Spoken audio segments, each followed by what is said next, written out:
ओम शांति। 30 जनवरी 2025।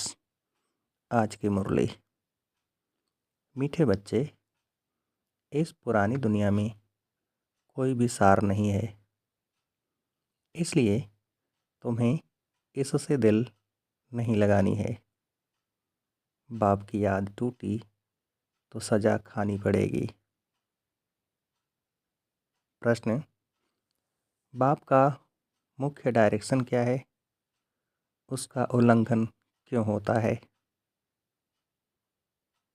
उत्तर: बाप का डायरेक्शन है किसी से सेवा मत लो, क्योंकि तुम खुद सर्वेंट हो, परंतु देह अभिमान के कारण बाप के इस डायरेक्शन का उल्लंघन करते हैं।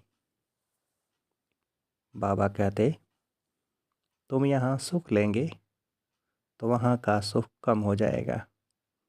कई बच्चे कहते हैं, हम तो इंडिपेंडेंट रहेंगे, परंतु तुम सब बाप पर डिपेंड करते हो। गीत: दिल का सहारा टूट न जाए। ओम शांति। शिव भगवान आज अपने शालिग्रामों प्रति।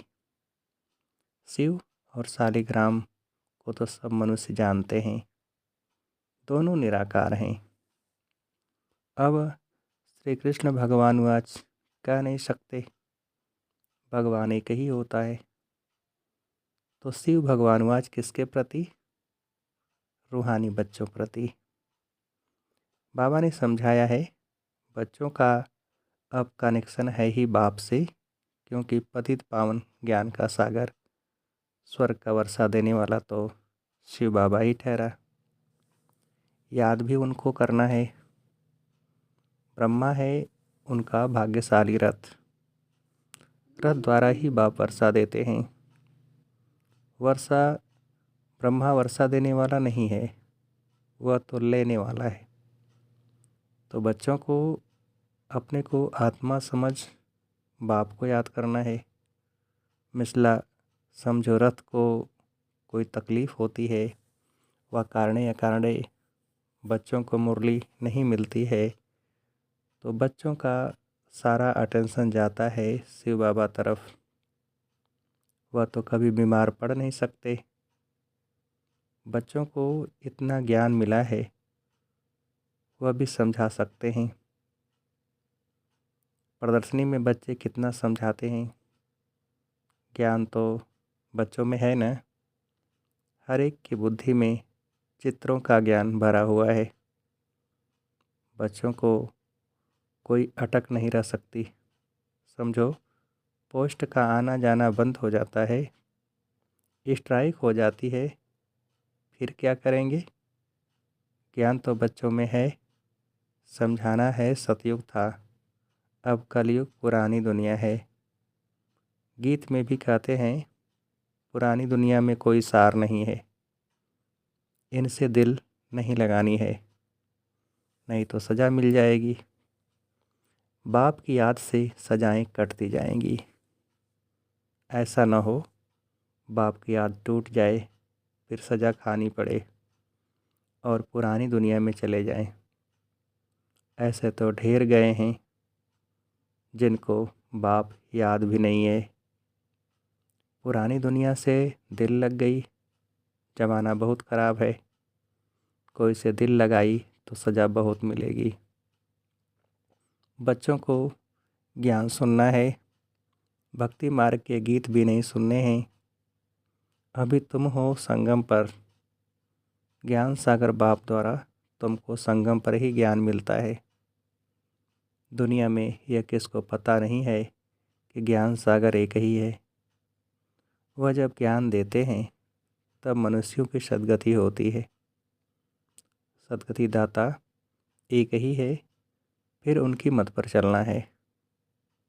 माया छोड़ती कोई को भी नहीं है।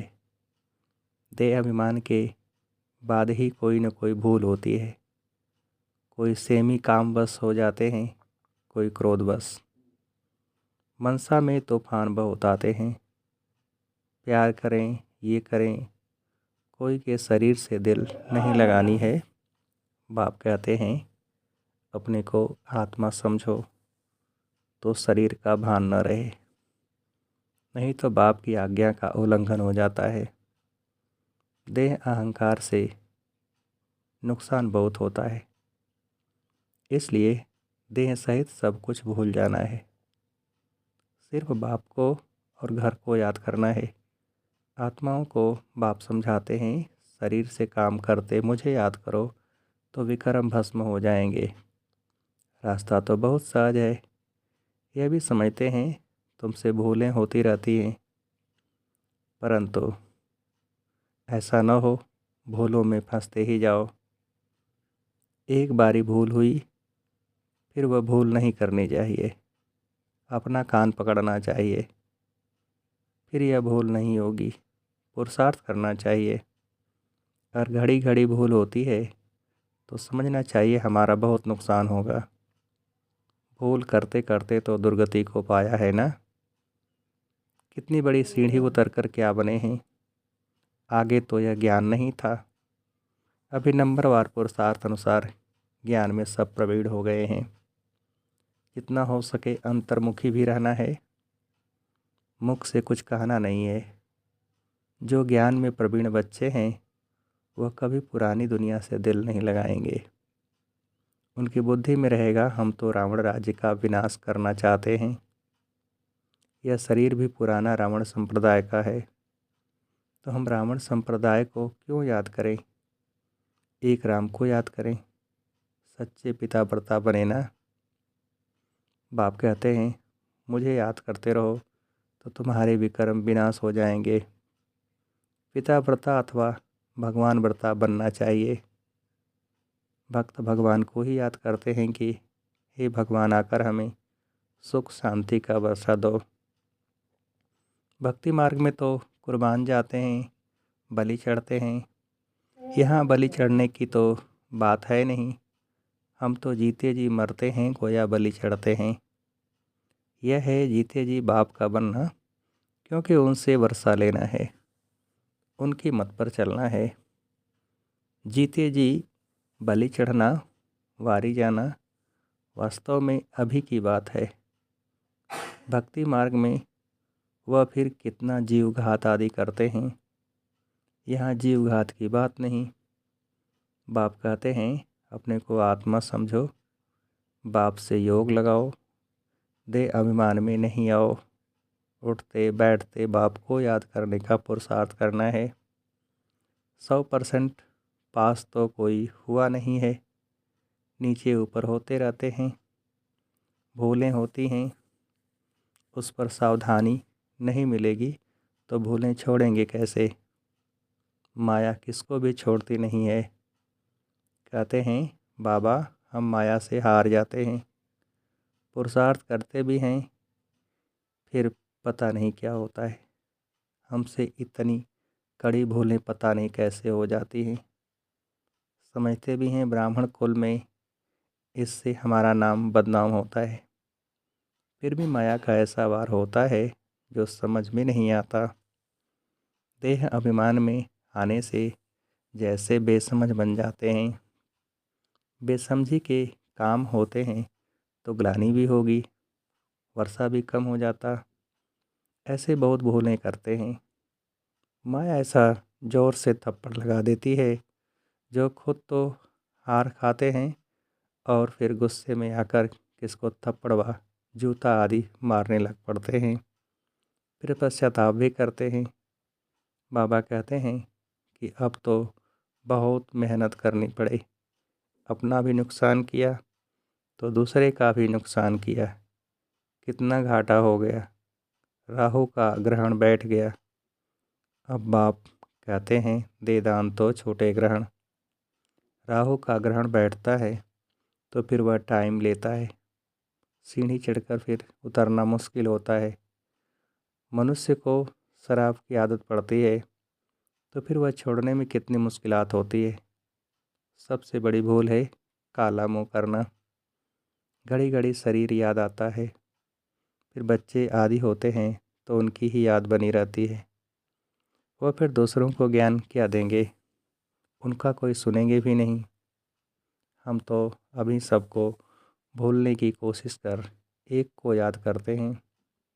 इसमें संभाल बहुत करनी पड़ती है, माया बड़ी तीखी है। सारा दिन शिव बाबा को याद करने का ही ख्याल रहना चाहिए। अब नाटक पूरा होता है, हमको जाना है, यह शरीर भी खत्म हो जाना है। जितना बाप को याद करेंगे तो देह अभिमान टूटता जाएगा और कोई की भी याद नहीं होगी। कितनी बड़ी मंजिल है, सिवाय एक बाप के और कोई के साथ दिल नहीं लगानी है, नहीं तो ज़रूर वह सामने आएंगे, वैर ज़रूर लेंगे। बहुत ऊंची मंजिल है, कहना तो बड़ा सहज है। लाखों में कोई एक दाना निकलता है, कोई स्कॉलरशिप भी लेते हैं ना। जो अच्छी मेहनत करेंगे ज़रूर स्कॉलरशिप लेंगे। साक्षी हो देखना है कैसे सर्विस करता हूँ। बहुत बच्चे चाहते हैं जिस्मानी सर्विस छोड़ इसमें लग जावें, परंतु बाबा सर्कमस्टांस भी देखते हैं। अकेला है, कोई संबंधी नहीं है तो हर्जा नहीं। फिर भी कहते हैं नौकरी भी करो और यह सेवा भी करो। नौकरी में भी बहुतों के साथ मुलाकात होगी। तुम बच्चों को ज्ञान तो बहुत मिला हुआ है, बच्चों द्वारा भी बाप बहुत सर्विस कराते रहते हैं। कोई में प्रवेश कर सर्विस करते हैं। सर्विस तो करनी ही है, जिनके माथे मामला वो कैसे नींद करें। शिव बाबा तो है ही जागती ज्योत। बाप कहते हैं मैं तो दिन रात सर्विस करता हूँ, थकता शरीर है। फिर आत्मा भी क्या करे, शरीर काम नहीं देता है। बाप तो अथक है ना, वह है जागती ज्योत, सारी दुनिया को जगाते हैं। उनका पार्ट ही वंडरफुल है, जिसको तुम बच्चों में भी थोड़े जानते हैं। कालों का काल है बाप, उनकी आज्ञा नहीं मानेंगे तो धर्मराज से डंडा खाएंगे। बाप का मुख्य डायरेक्शन है किसी से सेवा मत लो, परंतु देह अभिमान में आकर बाप की आज्ञा का उल्लंघन करते हैं। बाबा कहते तुम खुद सर्वेंट हो, यहाँ सुख लेंगे तो वहाँ सुख कम हो जाएगा। आदत पड़ जाती है तो सर्वेंट बिगड़ रह नहीं सकते हैं। कई कहते हैं हम तो इंडिपेंडेंट रहेंगे, परंतु बाप कहते हैं डिपेंड रहना अच्छा है। तुम सब बाप पर डिपेंड करते हो, इंडिपेंडेंट बनने से गिर पड़ते हैं। तुम सब डिपेंड करते हो शिव बाबा पर, सारी दुनिया डिपेंड करती है। तब तो कहते हैं हे पतित पावन आओ, उनसे ही सुख शांति मिलती है। पर उन समझते नहीं हैं ये भक्ति मार्ग का समय भी पास करना ही है। जब रात पूरी होती है तब बाप आते हैं, एक सेकंड का भी फर्क नहीं पड़ सकता। बाप कहते हैं मैं इस ड्रामा को जानने वाला हूँ। ड्रामा के आदि मध्य अंत को और कोई भी नहीं जानते। सतयुग से लेकर यह ज्ञान प्राय लोप है। अभी तुम रचयिता और रचना के आदि मध्य अंत को जानते हो, इसको ही ज्ञान कहा जाता है। बाकी सब है भक्ति। बाप को नॉलेजफुल कहते हैं, हमको वह नॉलेज मिल रही है। बच्चों को नशा भी अच्छा होना चाहिए, परंतु यह भी समझते हैं कि राजधानी स्थापन होती है। कोई तो प्रजा में भी साधारण नौकर चाकर बनते हैं। जरा भी ज्ञान समझ में नहीं आता। वंडर है ना, ज्ञान तो बड़ा सहज है। 84 जन्मों का चक्र अब पूरा हुआ है, अब जाना है अपने घर। हम ड्रामा के मुख्य एक्टर्स हैं। सारे ड्रामा को जान गए हैं। सारे ड्रामा में हीरो हीरोइन एक्टर हम हैं। कितना सहज है, परंतु तकदीर में नहीं है तो तदबीर भी क्या करें। पढ़ाई में ऐसा होता है, कोई नापास हो जाते हैं। कितना बड़ा स्कूल है, राजधानी स्थापन होनी है। आप जितना जो पढ़ेंगे बच्चे जान सकते हैं। हम क्या पत पाएंगे। ढेर के ढेर हैं, सब वारिस तो नहीं बनेंगे। पवित्र बनना बड़ा मुश्किल है। बाप कितना सहज समझाते हैं, अब नाटक पूरा होता है।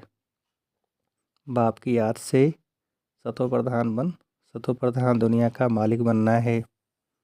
जितना हो सके याद में रहना है, परंतु तकदीर में नहीं है तो फिर बाप के बदले और को याद करते हैं।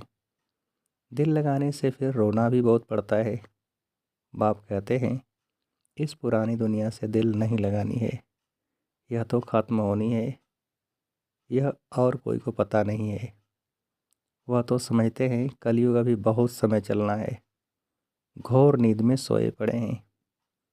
तुम्हारी यह प्रदर्शनी प्रजा बनाने के लिए विहंग मार्ग की सर्विस का साधन है। राजा रानी भी कोई निकल पड़ेगा। बहुत हैं जो सर्विस का अच्छा शौक़ रखते हैं। फिर कोई गरीब, कोई साहूकार हैं। औरों को आप समान बनाते हैं। उनका भी फ़ायदा तो मिलता है ना।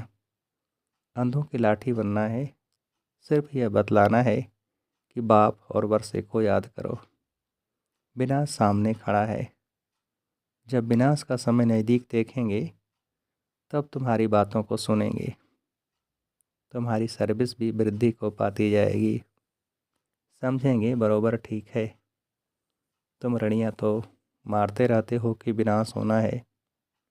तुम्हारी प्रदर्शनी, मेला, सर्विस वृद्धि को पाती रहेगी। कोशिश करनी है कोई अच्छा हाल मिल जाए। किराया देने के लिए तो हम तैयार हैं। बोलो, तुम्हारा और ही नाम वाला होगा। ऐसे बहुतों के पास हाल पड़े होते हैं। पुरुषार्थ करने से 3 पैर पृथ्वी के मिल जाएंगे। जब तक तुम छोटी छोटी प्रदर्शनी रखो, शिव जयंती भी तुम मनाएंगे तो आवाज़ होगा। तुम लिखते भी हो शिव जयंती की छुट्टी का दिन मुकर्रर करो। वास्तव में जन्मदिन तो एक का ही मनाना चाहिए, वही पतित पावन है। स्टैम्प भी वास्तव में असली वह या त्रिमूर्ति की ही है। सत्यमेव जयते। यह है विजय पाने का समय। समझाने वाला भी अच्छा चाहिए। सभी सेंटर्स के जो मुख्य हैं उन्हों को अटेंशन देना पड़े। अपने स्टैम्प निकाल सकते हैं। यह है त्रिमूर्ति शिव जयंती। सिर्फ शिव जयंती कहने से समझ नहीं सकेंगे। अब काम तो बच्चों को ही करना है। बहुतों का कल्याण होगा तो कितनी लिफ्ट मिलेगी। सर्विस की लिफ्ट बहुत मिलती है। प्रदर्शनी से बहुत सर्विस हो सकती है। प्रजा तो बनेगी ना। बाबा देखते हैं सर्विस पर किन बच्चों का अटेंशन रहता है। दिल पर भी वही चढ़ेंगे। अच्छा, मीठे मीठे से खेलते बच्चों प्रति माता पिता बाप दादा का याद प्यार और गुड मॉर्निंग। रूहानी बाप के रूहानी बच्चों को नमस्ते। हम रूहानी बच्चों की रूहानी बाप को नमस्ते। धारणा के लिए मुख्य सार। पहली पॉइंट, अगर एक बार कोई भूल हुई तो उसी समय कान पकड़ना है, दोबारा वह भूल न हो। कभी भी देह अहंकार में नहीं आना है। ज्ञान में प्रवीण बन अंतर्मुखी रहना है। दूसरी पॉइंट, सच्चा पिता व्रता बनना है। जीते जी बलि चढ़ना है। किसी से भी दिल नहीं लगानी है। बेसमझी का कोई भी काम नहीं करना है। वरदान, जुदाई को सदा काल के लिए विदाई देने वाले स्नेही स्वरूप भव। विस्तार, जो स्नेही को पसंद है वही स्नेह करने वाले को पसंद हो। यही स्नेह का स्वरूप है। चलना, खाना, पीना, रहना स्नेही के दिल पसंद हो।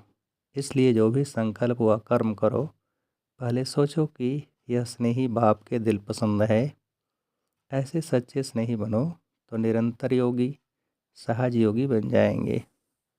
यदि स्नेही स्वरूप को समान स्वरूप में परिवर्तन कर दो तो अमर भव का वरदान मिल जाएगा और जुदाई को सदा काल के लिए विदाई मिल जाएगी। स्लोगन, स्वभाव इजी और पुरुषार्थ अटेंशन वाला बनाओ। स्वभाव इजी और पुरुषार्थ अटेंशन वाला बनाओ। अच्छा, ओम शांति।